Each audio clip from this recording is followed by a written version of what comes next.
Whenever there's I'll give you one piece of advice. Whenever there's a very crowded market, it's very good because it shows there's a lot of demand. Everybody, if gyms are crowded, that means all the other gyms make money. Yep. If it's so competitive, right? For sure. So it's a good thing.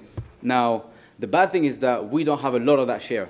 That's the bad thing, right? Is that gyms are crowded, everybody goes to the gym, but not to our gym. Does that make sense?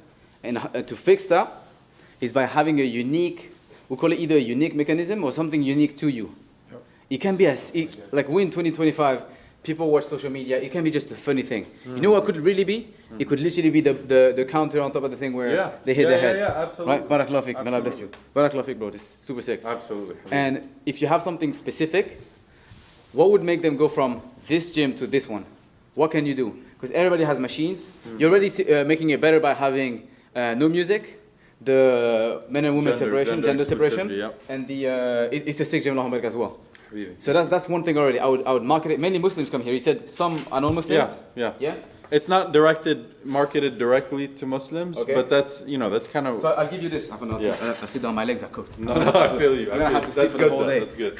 I'm dead. So the first thing you want to do is identify who your ideal audience is. Who is your ideal guy that joins this gym? I'm not asking who's currently coming. I'm asking who would be the ideal guy. If you could fill this gym with 50 people and it's the same guy, who would you fill it out with? Describe me the guy. Age, frequency of workouts, what's his goal by working out here? It's a very hard question because I want multiple kinds Makes of sense. people. Give me the top one. But me personally, what I would want is somebody that's like young guys that are like 16, 17 years old. And that's for the men. My wife can probably answer for the women. But for the men, it's like the 16, 17-year-old that needs some guidance on taking care of his body, and has a lot of questions that he might be intimidated to ask at another gym. Makes sense. Yeah. Makes sense. And this here, he's not going to be exposed to performance enhancing drugs, which is out in the open in other gyms, and then there's also a lot of okay, so there's a few things that you're mentioning here that help me identify how to approach this person. Two things mainly. You mentioned the age, 16 to 17.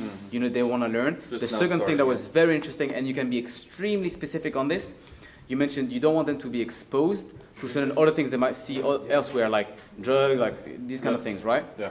This, if that's your idea and your angle, how often do you speak about this in your marketing? How often do you speak about it in your videos? How often is it in your branding? Does that make sense? Yeah. That is what will attract those type of people. Because I walked into this gym just because I heard there's no music. That's it. Now I didn't know, I might have a 16-year-old cousin that's looking for that gym. He never told me.